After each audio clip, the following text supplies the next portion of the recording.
နေ့ဟာထူးခြားတဲ့နေ့တစ်နေ့ပေါ့ရှင်ကလေးကတော့သူ့ရဲ့ယရနာသစ်စီကြီးကိုအသေးအတန်ပြင်ဆင်နေတယ်လို့ဝဝန်းလေးကလည်းချူမြိန်နဲ့ပြားရည်လေးကိုရောက်အောင်ရှာနေပါရဲ့ပညာရှိစည်းကွက်အဖိုးကတော့ဒီကနေ့ဟာဘလုံဖြိုစရာကောင်းမလေးဆိုတာကိုစာအုပ်ထဲမှာဖတ်နေလေရဲ့တစ်ပင်ပေါ်မှာမြောက်ကလေးတွေစော့ကစားနေချင်းရေကန်ပေးကတမင်လေးကတော့အေးချမ်းစွာနားခိုနေပါတယ်ဟက်ချော့ကလေးကလည်းသူ့ရဲ့ခရီးစဉ်ကိုစတင်နေပြီးငှက်ကလေးတွေကတော့တောအုပ်တစ်ခုလုံးပဲ့တင်ထသွားတချင်းလေးတွေစိုးညည်းနေကြပါတယ်ရကူးလေးကလည်းတစ်လုံလေးကိုဒရမ်တီးကြီးတောအုပ်တစ်ခုလုံးကိုဖျော့ဖြေနေပါတယ်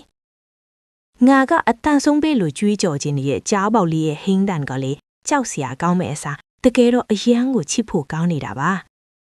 ခက်ခဲတဲ့အရာတွေကိုလှုပ်ဆောင်တဲ့အခါစင်ကလေးနဲ့ကြွက်ကလေးတို့လိုပူးပေါင်းဆောင်ရွက်လိုက်ရင်ဘာမဆိုထင်နိုင်သွားတာပေါ့